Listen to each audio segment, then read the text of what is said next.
The views expressed on the following program do not necessarily reflect the views of Money Radio staff, management, or advertisers, and do not represent an offer to buy or sell any securities. Some interviews heard on this program may be sponsored by the participants. It's time for Health Futures with Cypress Home Care Solutions, Bob Roth. This is Arizona's only show dedicated to providing you with expert advice on how to live a longer, healthier, and happier life. To learn more, call 602-264-8009. That's 602-264-8009. Now, here's your host, Bob Roth. Good afternoon. You're listening to Health Futures, taking stock in you. And it must be Friday. Indeed it is. It is Friday, April 1st, 2022. And we're coming at you live from the Scottsdale Air Park studios of Money Radio, 1510 AM, 105.3 FM, and the World Wide Web, moneyradio1510.com. If this is the first time you've tuned into our show is about how our audience can live a healthier, happier life. How do they do that? They do that by not listening to me, but by listening to these extraordinary guests that I have on the show. And today's no different.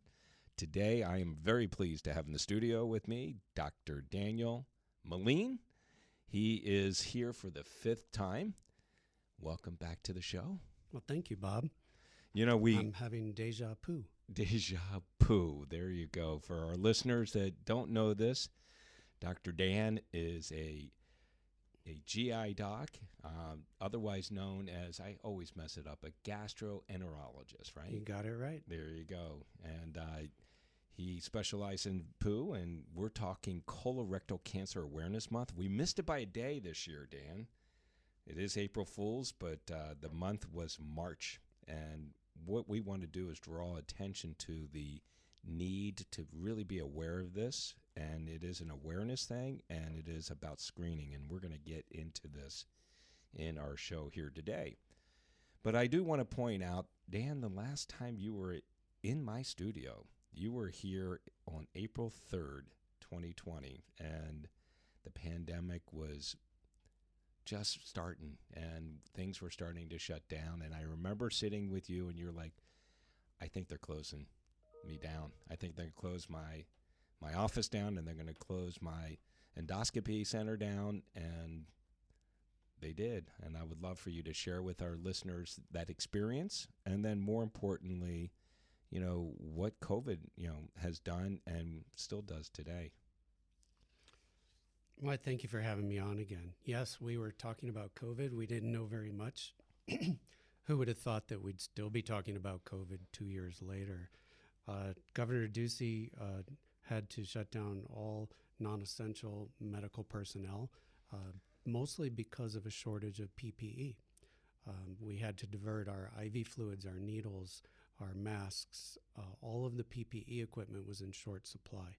Also, not knowing where the pandemic was going to take us, you remember the old St. Luke's Hospital was repurposed for overflow, and the governor wanted to use any and all surgery centers that were available that could take overflow for hospitals. So we were on emergency standby and diversion, but fortunately we never did have to utilize our services for COVID in this area. But what's really important is the impact that COVID had on delaying of access to colorectal screening. Yeah. Intermountain Health in Utah calculated in Salt Lake City that almost 50% of patients in the last 2 years that should have been scoped or would have been scoped or had colonoscopy procedures did not do so. So that has had an impact on colorectal cancer. You know, it's interesting. You've been here on the show. You know, this is number 5, and this is, as you put it in the past, one of the most preventable cancers, and all you have to do is get screened. That's it. And this pandemic has wreaked havoc across the entire population, but mainly this population that is, 40, 50, 60 and older, because they've been putting off mammograms, they've been putting off colorectal screenings and other screenings. And your data point that you just shared with Intermountain Health is a great point to really bring up, is the fact that you have to get screened. And if you don't get screened, you could find yourself behind the eight ball. Dan, for our listeners who have not heard you before, would love for you to really give us your background and your credentials. I've known you for a number of years, and you're sitting here in my studio not in normal scrubs. You've got scrubs that have a university on it, and it says Tufts University. And I did ask, are those the original scrubs from over 30 years ago? And I would love our listeners to know a little bit about you as we really do a deeper dive into this. Sure. Daniel Moline, my family is from Boston. I'm not going to tell you my whole life story, but fortunately, when I was 2 years old, they moved me to the deep north of Hollywood, Florida. So I grew up in Hollywood. I did not know that there was a Hollywood, California. So as a child, I could never understand why I never saw Steve McQueen or Elizabeth Taylor or any movie stars in Hollywood. It took me a while to catch on. And then I went back to Boston for my training. And I spent 16 wicked piss-a-long years there. But fortunately, I did not acquire the accent. I went to Tufts. A little bit of there. I went to Tufts undergraduate training in Bachelor of Science, and then Tufts Medical School, and then Tufts residency for internal medicine. And I was almost a quadruple jumbo, and I almost went to Tufts fellowship for my gastroenterology training. But I finished up my training at Harvard at New England Deaconess Beth Israel. And if I can digress for just a minute, our mascot at Tufts is Jumbo the elephant. No way. Jumbo was a very famous elephant in the 1800s, owned by Phineas Taylor Barnum, who lived from 1810 to 1891. And he acquired Jumbo in the 1880s and brought him on the P.T. Barnum and Bailey Circus. Now, for our younger listeners, you're going to have to Google what that is, because the circus is no more. No, but definitely not. What's interesting about Jumbo is he was killed in a railway accident in 1885 in St. Thomas, Ontario. And it is said that he was caring for a young elephant named Tom Thumb, who was walking along the railroad tracks, and he bumped the baby off the tracks and got hit by the train. Now, his carcass was in the Smithsonian and still is to this day. He was the third largest elephant ever in captivity, but his taxidermy was in P.T. Barnum Hall, where I was a Bachelor of Science in biology. Unfortunately, there was a terrible fire in 1975, and it burned down. So his tail is still in the archives, and there's a coach somewhere in the athletic department that has the ashes in a Skippy peanut butter jar, and his glass eye is still on display. But Jumbo, the elephant, our mascot at Tufts, was a name before a word. So Jumbo Shrimp, Jumbo Marshmallows, Jumbotron. This is a financial network, so Jumbo Loans, that's for Jumbo the elephant. No way. And people have made fun of me for my mascot, but right down the street we have the Fighting Artichokes of Scottsdale Community College. We do. And Stanford has a tree, and UC Santa Cruz has the banana slug. So I am a proud triple jumbo. Triple jumbo, and you mentioned jumbo shrimp. What an oxymoron, right? Yes. No, that's a little bit of history a lot of people don't know, but I didn't realize you spent 16 wicked years there in Boston. But that when says I a lot finished about my you. training, came to Arizona and been here ever since. Opened up Scottsdale Endoscopy Center in exactly 20 years ago. We signed the lease on 9/11, the 9/11, and we've been here for 20 years. And I'm now part of Arizona Digestive Health, a county-wide coalition of physicians under one group. I practice here in Scottsdale, and part of a larger GI Alliance, which is now a multi-state gastroenterology practice. And you've been recognized for a few things, and I would love for you to share our listeners as you go through your bio just real quick, and then we're going to jump into our second segment. You were named as 2022's top 57 ambulatory surgery centers of America by Newsweek magazine. I did not pay for that endorsement. I have no idea how Newsweek knew about us, but Isn't that crazy? I saw it online, and I was very proud that little old Scottsdale Endoscopy Center, 5 miles away from here, is one of the top centers in America this year. I love it. And then 8-time recognizes top gastroenterologist in Phoenix Magazine, Top Docs. Quite impressive. We have a lot to cover because I want to really do a deeper dive in what's new. I want to talk about colon cancer and screening. And I also want to talk about, what changes are coming and forthcoming in the future. You're listening to Health Futures, Taking Stock in You. I'm your host, Bob Roth. I got Dr. Dan Moline here in the studio. Stick around. We'll be right back.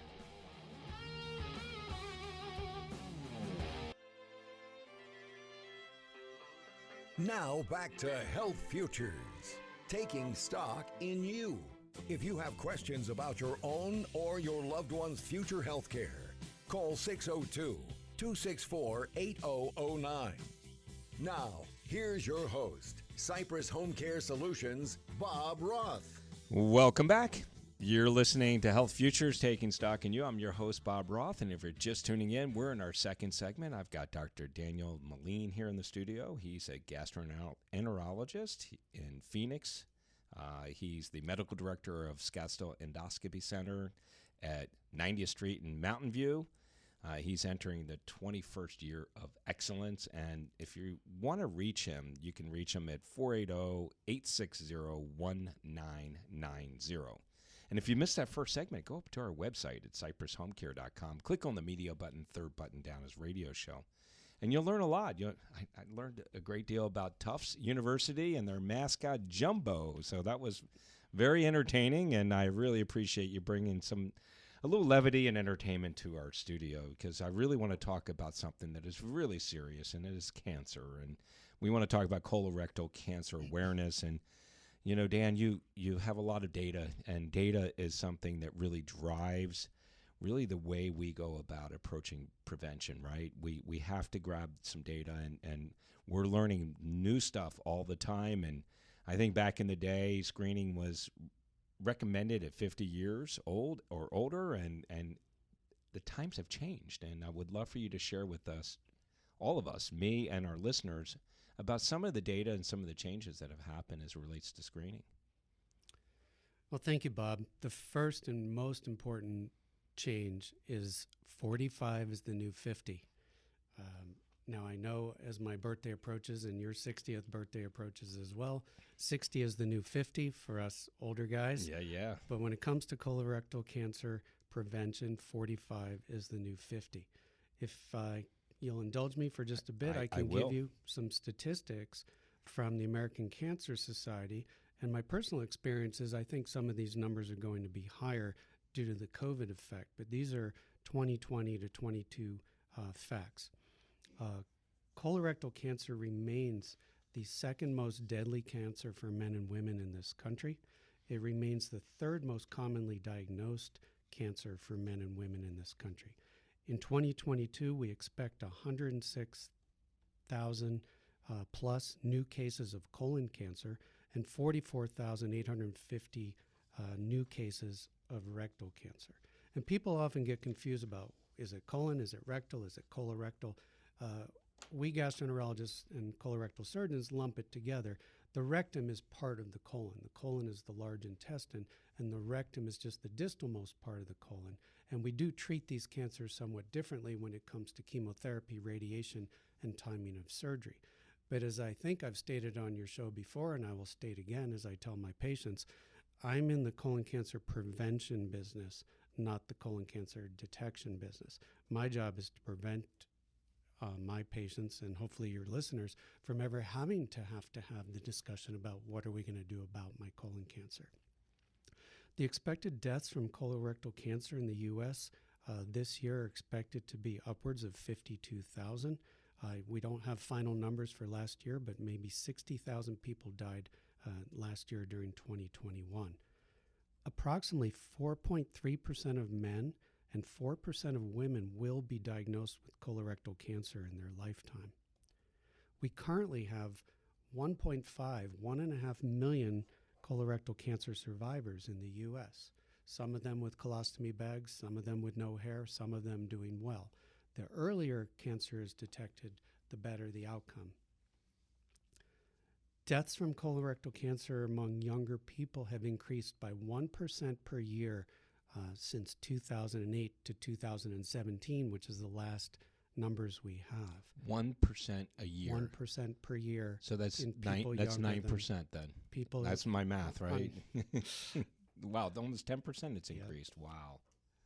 The 5-year relative survival rate for all colorectal cancer patients is 64%. During the pandemic, it's estimated that hundreds of thousands of people did not get screened. Therefore, we're expecting 19,000 fewer colorectal cancer diagnoses this year, not because there's less cancer, but there's going to be less detection. And we're expected to have 4,000 excess deaths this year due to delay in screening. There was a significant rise in advanced colorectal cancer, meaning if I would have caught a cancer early at stage 1 or stage 2, now we're seeing it more advanced at stage 3 or stage 4, which is metastatic, and that's one of the worst types of cancer you can have. The median age diagnosed currently is men at 66 and women at 69. But the scary statistics, and this is going to hit home for both you and me, Bob, because we have children born in the 1990s. It's estimated that people born around 1990 have twice the risk of colon cancer and 4 times the risk of rectal cancer than those born around 1950. That means that our children are at higher risk. Why is that? Well, I'm glad you asked. Yeah, why is that? We don't really know yet, but it is under intensive study. Some of it is genetics and uncontrolled.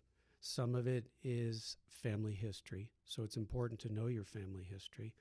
And other factors, we're not sure. We're learning more, but we don't have explanations for why millennials and Gen Xers are getting cancer and polyps at 2 to 4 times the rate that our generation has.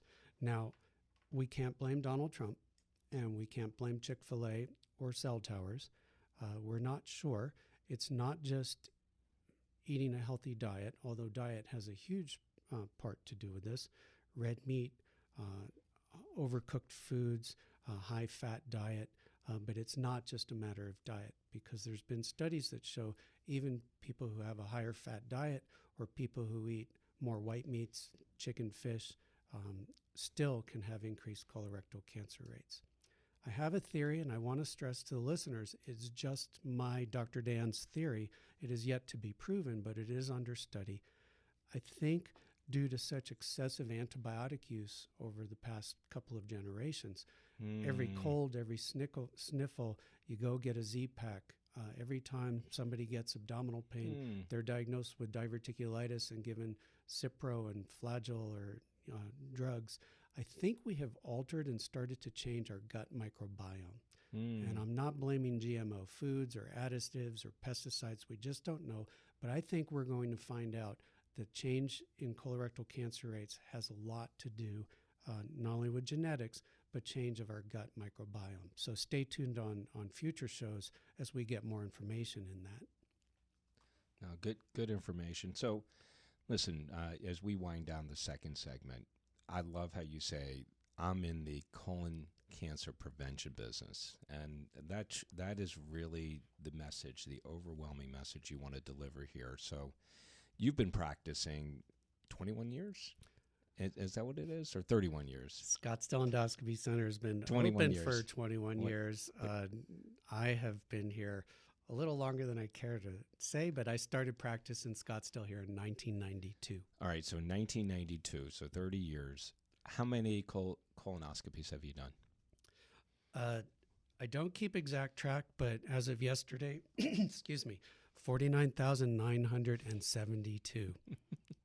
So almost 50,000 of these you've done. I'm going to pop a bottle of champagne when I hit my 50,000th procedure, and we're going to have to do something really special for that patient. Well, I would love to bring you back after you've done that 50,000. So any complications in any one of those 4,900, whatever number? 49,972. But who's counting? I'm glad you asked, because one of the obstacles to colorectal screening and colonoscopies, besides the usual, I don't want to have diarrhea, I don't want to drink a gallon of Tempe Town Lake, I don't want Dr. Moline to see my tushy, I'm afraid, I don't want to be knocked out. One of the big obstacles is people heard that their nail person's uncle's gardener had a terrible perforation somewhere. And statistically, if you read online, the complication or perforation rate is 1 in 10,000. That is anyone that picks up an instrument, family practice, general surgeons, country doctors, paramedical people. With a trained gastroenterologist or colorectal surgeon performing colonoscopies, they are very safe. To answer your question, I have had one perforation in 30 years and almost 50,000 procedures. Wow. And virtually no complications. 4,972. 49,000. 49,000. 972. 972. One perforation. So the odds are very good.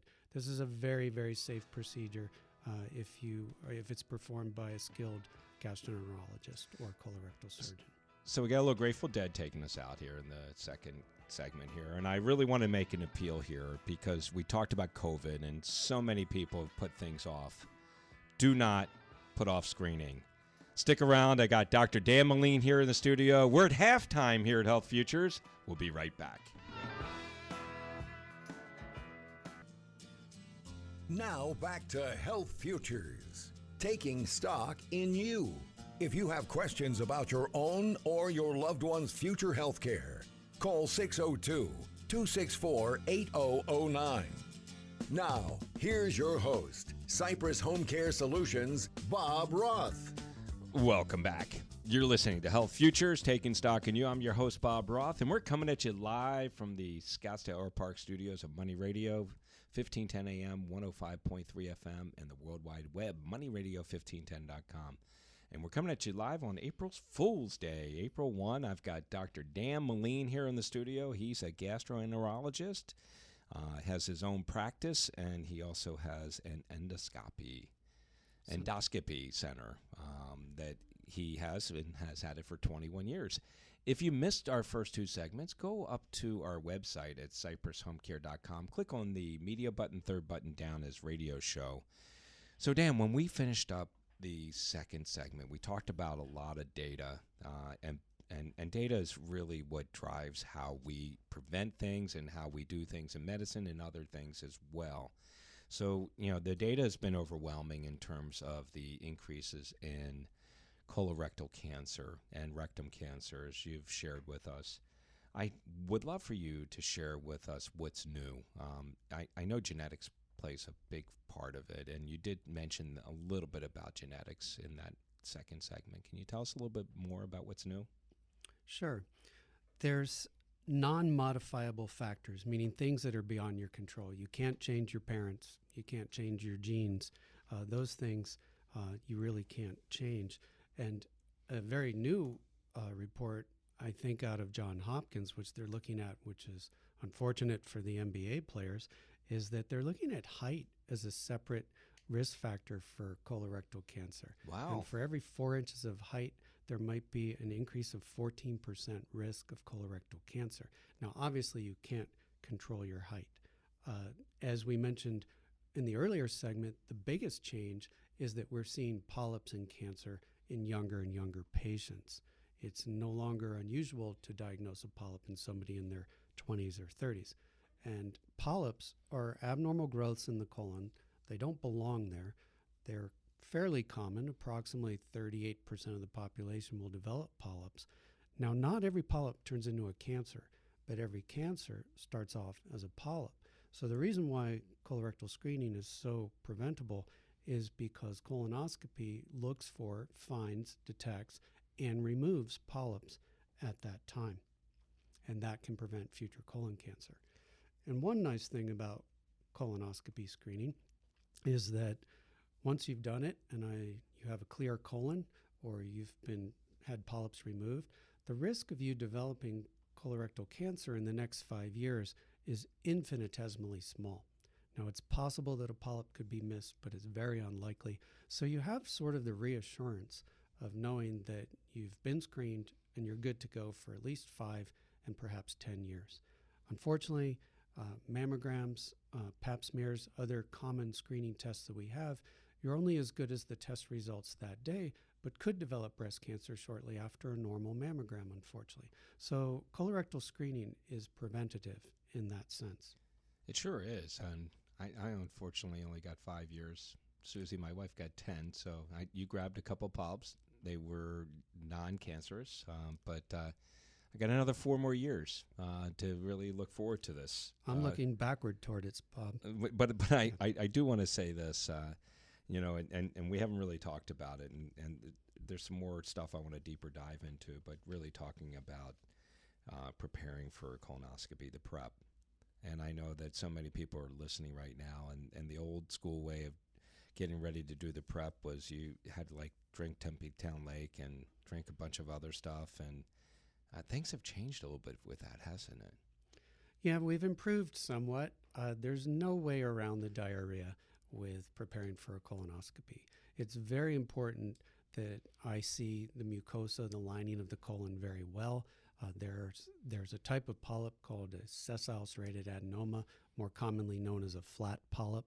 These polyps are more aggressive. They grow 3 times faster and 10 times more aggressively into colon cancer, but they're almost invisible to see. So if there's even any residual fluid or stool within the colon, that could impair my ability to detect these flat polyps. So I'm very strict about a clean colon for my patients, and I tell them it needs to be as clear as beer from your rear by the time you're done prepping. Now, prepping has been an obstacle for some people because they don't want to miss their food. But what I explain to my patients is this is a test once every 10 years to prevent or detect the second most common cancer killer. The risk in a woman's life is 1 in 25 lifetime risk. A man is 1 in 23 lifetime risk. And you have to be willing to drink Gatorade and Pedialyte and fluids for 1 day to prevent cancer. You're not as hungry as you think you'll be because you are drinking calories. Your brain knows the difference between a C6H12O6 carbohydrate from a blueberry muffin and a Gatorade, but your gut doesn't know a difference. A calorie is a calorie, a carbohydrate's a carbohydrate. So I do allow my patients to eat lollipops, Lifesavers, gummy bears, popsicles, ices, and Jell-O. I let them have coffee, even with cream and sugar, the day before. They're allowed to have broth and bouillon. I tell all my patients, have a bowl of chicken, rice, and stars, just not the chicken, the rice, or the stars. So you're not as hungry as you think you would be. So that's a big obstacle, but the preps have also gotten better. We now have several prescription available low volume preps that are not drinking the half-gallon or 4-liter preps of yesteryear. Some of these are as small as only 5 ounces, so they're much more palatable. So it's really a matter of avoiding food for 1 day, drinking more than you want to, more than you care to, and more than you're used to, and getting cleaned out for your colonoscopy. And you can have any clear liquid other than the color red. And I do get a lot of wisecracks about, does that include beer, vodka, tequila, and Chardonnay? Well, yes, those are clear liquids, but alcohol is somewhat dehydrating, so we don't want to use alcohol as our bowel preps, although I'm sure some of my patients over the years have mixed up Miralax and beer or Miralax and vodka as their prep. All right, so you said clear as beer. From the rear. From the rear. If it's brown as like stout, there's more to come out, right? Oh, you remember my speech. Yeah, so there you go. Yes, to name a few brands, Bud Light from your butt, Heineken from your hiney, Kirin from your rear end, Rolling Rock from your buttock. If it's Guinness Stout coming out, you got to keep drinking more.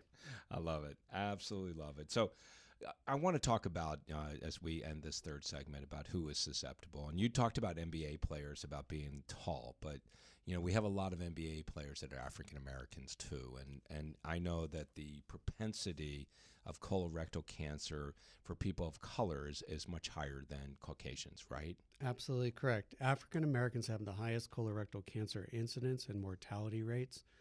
It's always been recommended that African Americans start screening at 45, and now everyone, man, woman, and child, is to be screened at age 45. But African Americans are higher risk. Some of it is access to health care, some of it's education, but some of it is just race. So in this case, higher incidence, yes. No, I knew that, and as we get ready to wind this third segment, and I wanted our audience obviously to hear that, we haven't made great headway with this disease over the years. You've shared some of the things that have changed. Screening is something that we definitely have to do, and I think that's the overriding message you want to deliver to our listeners. This is a preventable cancer. It's the third leading cause of cancer or death. Second leading cancer death, third most common cancer diagnosed. And all you have to do is get screened. That's it. So when we get back for our fourth segment, I really want to talk about, what is on the horizon. What can we expect into the future? I know that you shared that we don't know exactly what is causing the increase of incidences, but you did say that it had to do with the bacteria that's in the gut. Somehow there have been some changes, and it is stuff we've eaten. It could be a number of different things, but to find out more, you need to stick around. So we've got a little Who taking us out. You're listening to Health Futures, Taking Stock in You. I'm your host, Bob Roth. I got Dr. Dan Moline here in the studio. We're talking colorectal cancer awareness. Stick around. We'll be right back.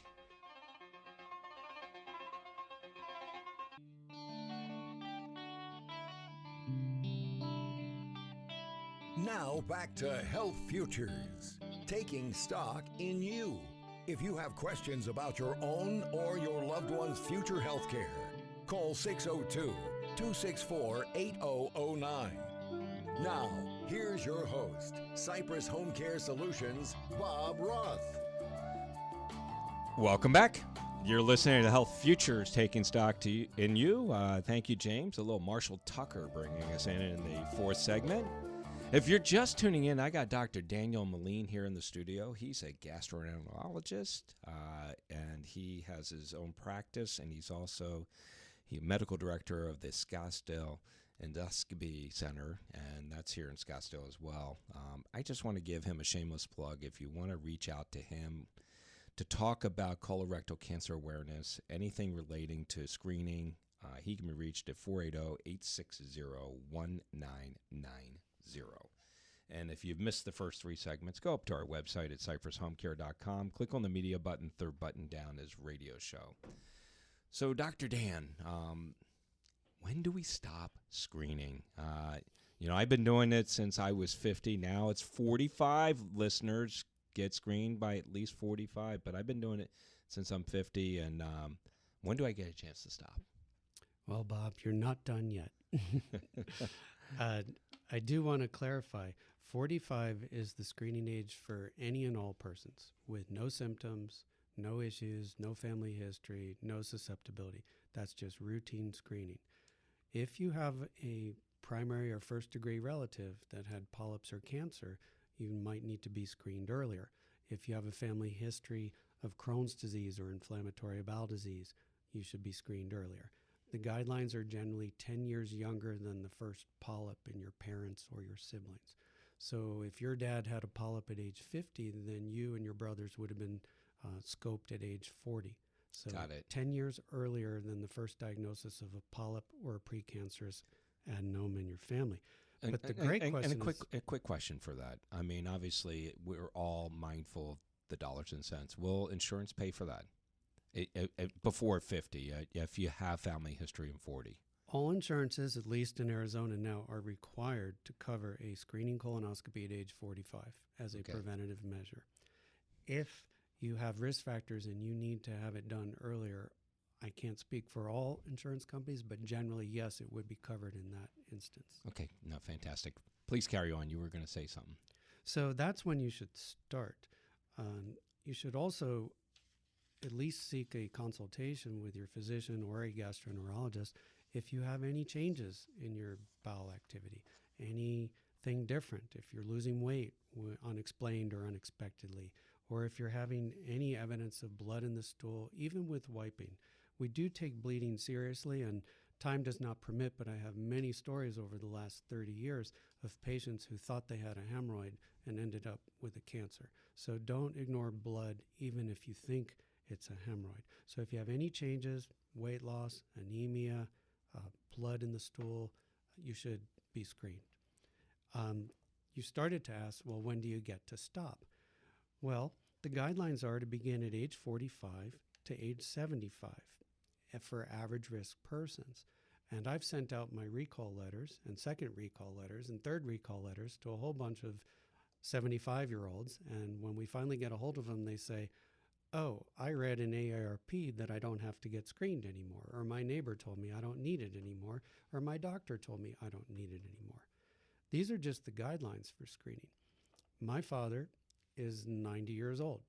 He is spending 4 months in Israel currently on his 80th trip to Israel. Wow. And he's a world traveler at 90. And his life expectancy is easily 100 years of age. Both his mother and his father had colon cancer. His dad died of colon cancer.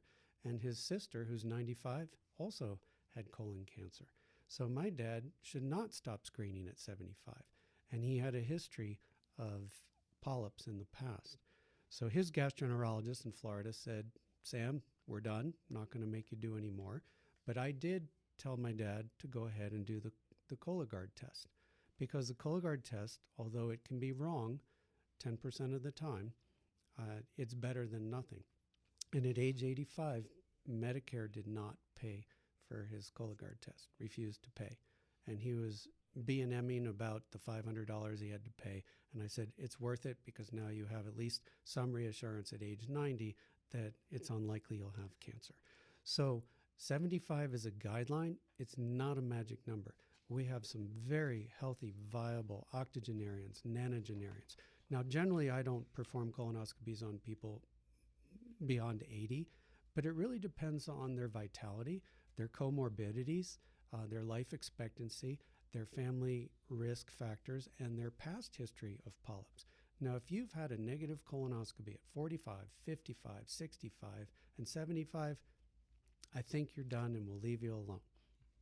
Even if you've been getting the 5-year passes and not 10, right? I'm hoping. I got a few more years left to really reach that milestone. So, Dan, as we get ready to wind down our show, will colonoscopies ever be obsolete? I don't think so, but we're evolving.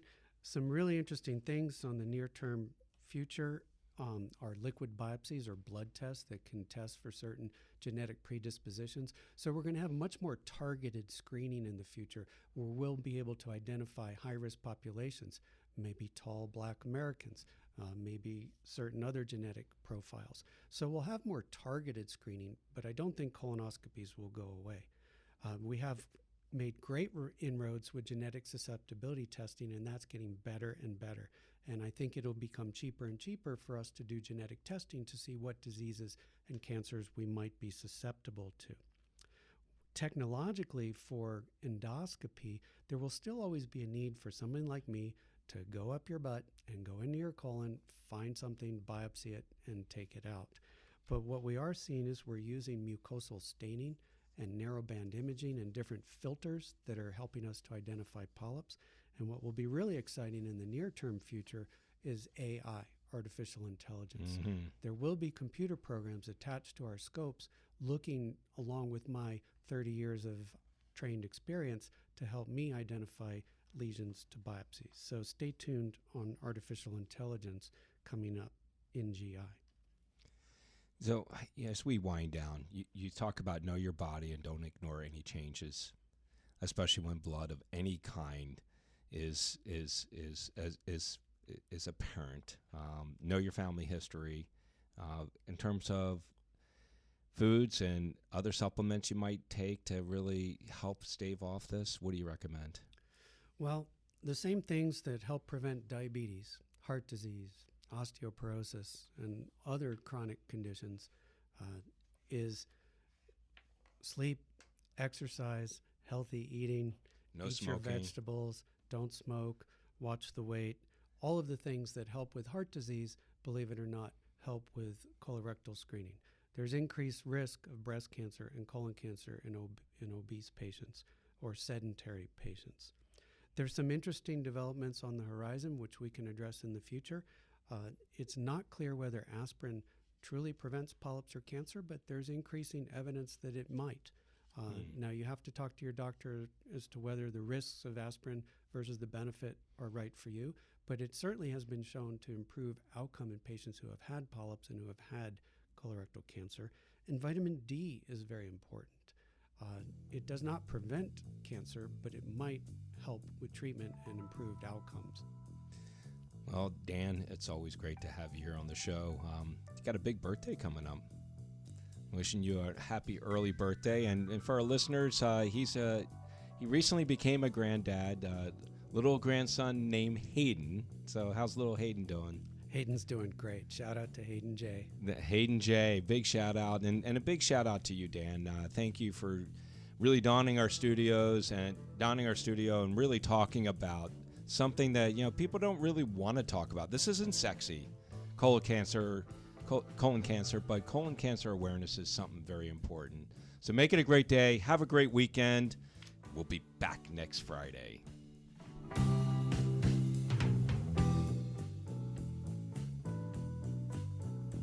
There's no place like home. You've been listening to Bob Roth's Health Futures. If you have questions about your own or your loved one's future health care, call Cypress Home Care Solutions at 602-264-8009. That's 602-264-8009.